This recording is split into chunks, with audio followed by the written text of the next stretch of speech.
प्यारे विद्यार्थियों, एक बार पुनः आप सभी लोगों का इस समाजशास्त्र की ई कक्षा में स्वागत है। आप सब लोगों ने पिछली कक्षाओं के अंदर अगस्त कॉम्ट के बारे में पढ़ा। अगस्त कॉम्ट के ने समाजशास्त्र को किस तरह से व्याख्या की, समाजशास्त्र की किस तरह से व्याख्या की, किस तरह से इसे परिभाषित किया, ये पढ़ा। मनुष्य के बौद्धिक विकास के 3 स्तरों के नियम के बारे में पढ़ा और विज्ञानों के संस्करण के बारे में पढ़ा। अब आपके इस पाठ्यक्रम में अंतिम बिंदु जो अगस्त कॉम से संबंधित है वो है पॉजिटिविज्म या प्रत्यक्षवाद। आज हम प्रत्यक्षवाद के बारे में चर्चा करेंगे। तो डियर स्टूडेंट्स, अगस्त कॉम्ट को प्रत्यक्षवाद का जनक कहा जाता है। आपने अगस्त कॉम्ट ने प्रत्यक्षवाद की अवधारणा को अपनी 2 पुस्तकों में विवेचित किया है। एक पुस्तक है पॉजिटिव फिलॉसफी और दूसरी है पॉजिटिव पॉलिटी। पहली पुस्तक जो है पॉजिटिव फिलॉसफी, इसके अंदर आपने प्रत्यक्षवाद से संबंधित सैद्धांतिक पक्षों की विवेचना की है और दूसरी पुस्तक जो है पॉजिटिव पॉलिटी, इसमें आपने व्यवहारिक पहलुओं का व्याख्या की है। प्रत्यक्षवाद या वैज्ञानिकवाद कहें, इसके व्यवहारिक पक्षों को उजागर किया है।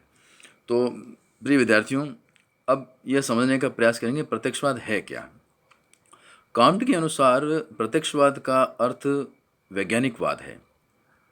आपका विचार था कि समग्र ब्रह्मांड अपरिवर्तनीय प्राकृतिक नियमों द्वारा व्यवस्थित तथा निर्देशित होता है और यदि इन नियमों को हमें समझना है तो धार्मिक या तात्विक आधारों पर नहीं बल्कि विज्ञानों की विधियों द्वारा ही समझा जा सकता है। वैज्ञानिक विधियों में कल्पना का कोई स्थान नहीं होता है। ये तो निरीक्षण, परीक्षण, प्रयोग और वर्गीकरण की एक व्यवस्थित कार्यप्रणाली होती है। इस प्रकार कांट का मानना था कि निरीक्षण, परीक्षण, प्रयोग और वर्गीकरण पर आधारित वैज्ञानिक विधियों के द्वारा सब कुछ समझा जा सकता है। प्रत्येक सामाजिक घटना की विवेचना की जा सकती है। प्रत्येक वस्तु से संबंधित, प्रत्येक घटना से संबंधित ज्ञान प्राप्त किया जा सकता है। इसे ही आपने प्रत्यक्षवाद कहा है, वैज्ञानिकवाद भी कहा है। प्रत्यक्षवाद कल्पना या ईश्वरीय महिमा के आधार पर नहीं बल्कि निरीक्षण, प्रयोग इत्यादि व्यवस्थित कार्यप्रणाली के आधार पर सामाजिक घटनाओं की व्याख्या करता है। मतलब प्रत्येक घटना के पीछे कार्य कारणता को दर्शाने का प्रयास करता है। प्रत्यक्षवादी प्रणाली के आधार पर किए गए अध्ययन और उसके द्वारा प्राप्त निष्कर्ष वैज्ञानिक तथा रिलायबल होते हैं, विश्वसनीय होते हैं। कांट कहते हैं कि यही कारण है कि धार्मिक तथा तात्विक विचारधारा को वैज्ञानिक लोग अधिक महत्व नहीं देते। उनका क्षेत्र अब केवल मात्र सामाजिक अध्ययन तक ही सीमित रह गया है। परंतु यदि हम सामाजिक अध्ययन को वैज्ञानिक स्तर पर लाना चाहते हैं, इसे साइंटिफिक बनाना चाहते हैं, इसे लॉजिकल बेस्ड बनाना चाहते हैं, तो इस सामाजिक अध्ययन के क्षेत्र में भी तात्विक तथा धार्मिक विचारों को निकाल देना ही उचित होगा। अगर ऐसा नहीं करेंगे तो समाजशास्त्र को एक वैज्ञानिक विषय की श्रेणी में नहीं रखा जा सकता है। यह कांट का मानना है। वो कहते हैं कि सभी सामाजिक घटनाओं का जो अध्ययन है वो वैज्ञानिक आधार पर करना है। इसे और स्पष्ट करते हुए कहते हैं कि मानव व्यवहार का एक विज्ञान संभव है।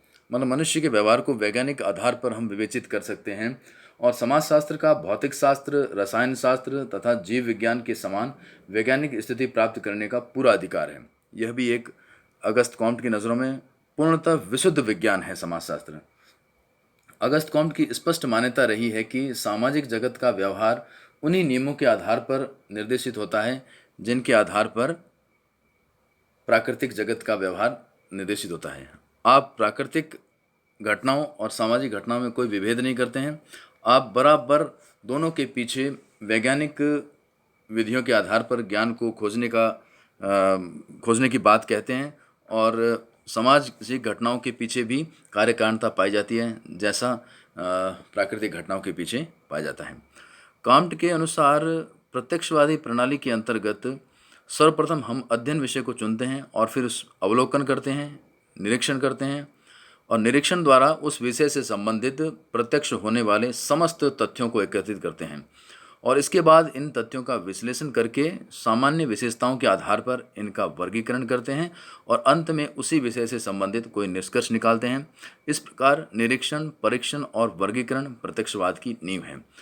कांट कहते हैं कि जो कोई भी सामाजिक घटना है उसका यदि हमें अध्ययन करना है, किसी महिलाओं से संबंधित, बच्चों से संबंधित, बाल अपराधियों से संबंधित कोई भी घटना का अध्ययन करना है, तो सर्वप्रथम हम उसका ऑब्जर्वेशन करते हैं।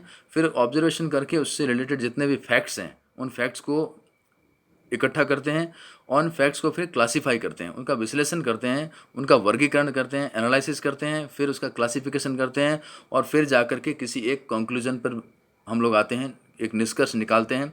और तो ये इस तरह से जब अगर किसी घटना के पीछे उसकी विवेचना करनी है, उस घटना का अध्ययन करना है, तो इन सब प्रक्रियाओं को अपनाएंगे तो वह घटना का जो अध्ययन है, जो समाजशास्त्र के अंतर्गत किया जा रहा है, वो वैज्ञानिक होगा। आप कहते हैं कि सामाजिक घटनाओं के अध्ययन में क्यों और कहाँ से यह जानने की हमें ज़्यादा आवश्यकता नहीं, हमें तो यह पता करना है ये घटना कैसे घटित हुई, अर्थात इनकी क्रियाशीलता के नियमों को जानना आवश्यक है। यह काम्ट महोदय का मानना है। प्रत्यक्षवाद का अंतिम उद्देश्य, काम्ट कहते हैं, सामाजिक पुनर्निर्माण या पुनर्संगठन से है। आपने मानवता के धर्म को भी प्रत्यक्षवाद के आधार पर समझाने का प्रयास किया। इस प्रकार कांट के प्रत्यक्षवादी विचारों में उन्होंने उसके धार्मिक तथा नैतिक पक्ष को वैज्ञानिक पक्ष से अधिक महत्व प्रदान किया। उनकी विचारधारा के इस परिवर्तन को कांट के अनुयायियों, विशेष रूप से मील ने नकारा और कहा कि मानवता के या धर्म की जो व्याख्या प्रत्यक्षवाद के आधार पर जो कांट में की है वो स्वीकार्य नहीं है। और यहाँ पर आपने बताया कि यहाँ पर कांट का जो बौद्धिक पतन हुआ है, परंतु कांट का यह पुरजोर दावा था कि उनका प्रत्यक्षवाद धर्म और विज्ञान दोनों से संबंधित है और मानव प्रगति के लिए इन्हें पृथक करना उचित नहीं होगा, बल्कि मानव प्रगति, मानव विकास धर्म और विज्ञान के सामंजस्य से ही संभव होगा। तो प्रिय विद्यार्थियों, यह आपका प्रत्यक्षवाद से संबंधित व्याख्यान संपन्न हुआ। आप इसे और गहनता से इसका अध्ययन कीजिए। कोई प्रश्न आपको नहीं आए तो आप मुझे पूछिए, आपकी हर समस्या का निदान किया जाएगा। Thanks to all of you. Have a nice day.